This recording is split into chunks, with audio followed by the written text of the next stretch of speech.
My heart leaps up when I behold a rainbow in the sky.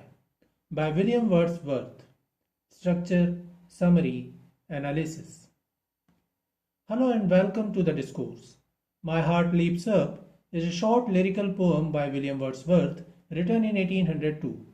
According to his sister Dorothy's diary entry, William Wordsworth composed the poem on March 26, 1802, while living at Dove Cottage in the scenic Lake District of northern England.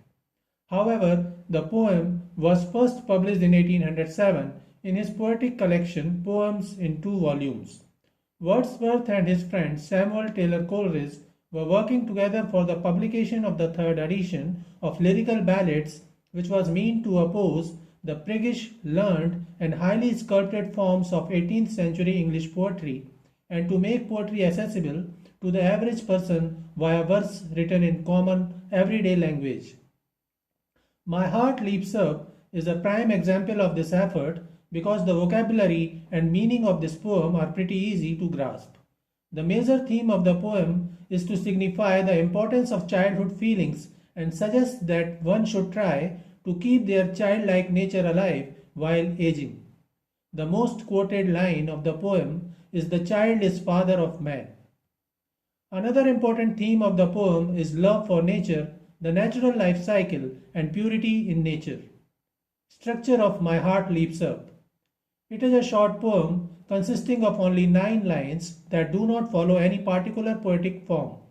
While there is only one stanza, these 9 lines can be divided into 3 sections. In the first 2 lines, the speaker mentions how wonderful and joyful he felt when he glimpsed a rainbow. In the next 4 lines, 3 to 6, he mentions that he has felt the same since childhood and throughout adulthood and wishes to feel the same till his death. In the final 3 lines, the speaker expresses his philosophical note on the feelings in the lines above.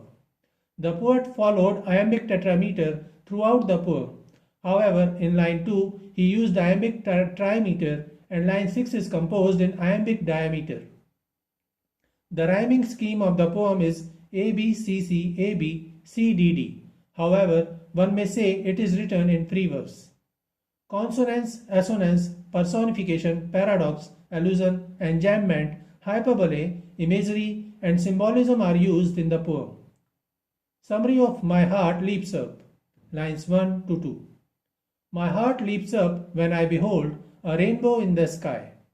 Wordsworth is often considered as a nature poet. His deep love towards nature is well expressed in his various poems, and this poem follows the same pattern. In the first 2 lines, the speaker mentions his deep affinity towards nature as he glimpses a rainbow in the sky. Rainbows are universally regarded as beautiful, but the rainbow in this poem is a symbol of nature as a whole. The speaker says my heart leaps up, which suggests that it is an extreme reaction. Almost everyone likes to see a rainbow, but adults generally do not feel such excitement while seeing a rainbow. However, as the poem progresses, the speaker suggests that everyone should be similarly excited like a child while witnessing the wonders of nature. The poet used symbolism in line 2. The rainbow is used as a symbol of hope. Rainbows are beautiful sights that show up after storms. As such, they signify the passing of a storm, symbolically of turmoil and suffering, and the start of a calmer, lovelier period. The rainbow may also allusion to the story of Noah in the book of Genesis, in which God sends a rainbow as a promise to never again destroy the earth with floods. The heart of the speaker fills up with the same sense of hope and promise. Lines 3 to 4.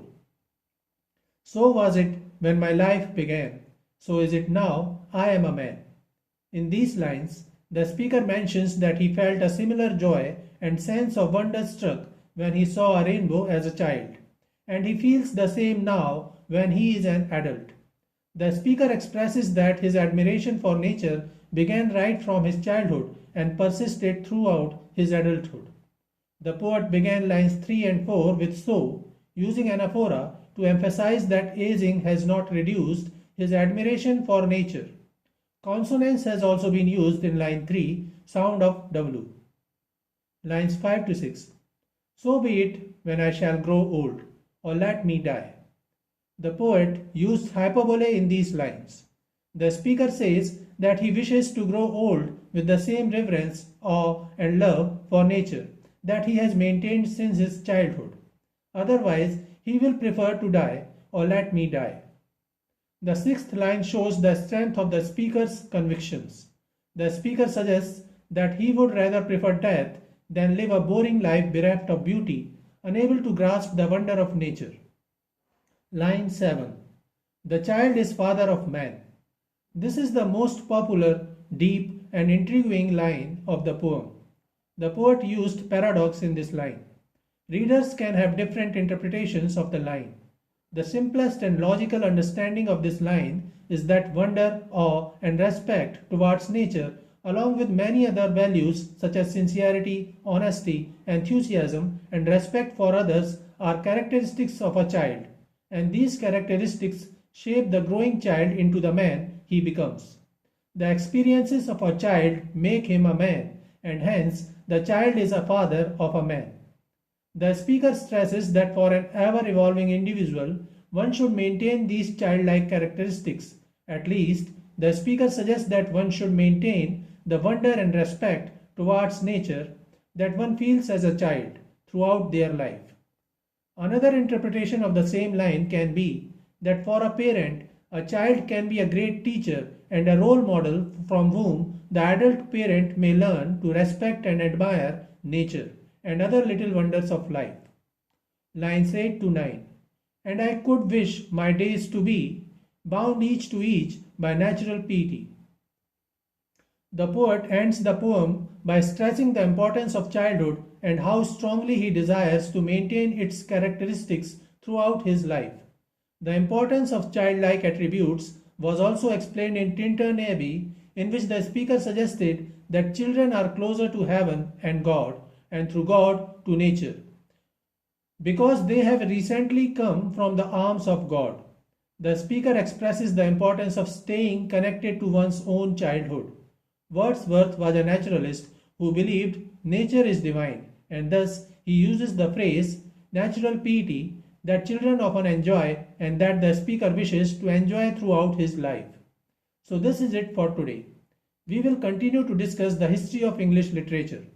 Please stay connected with the discourse. Thanks and regards.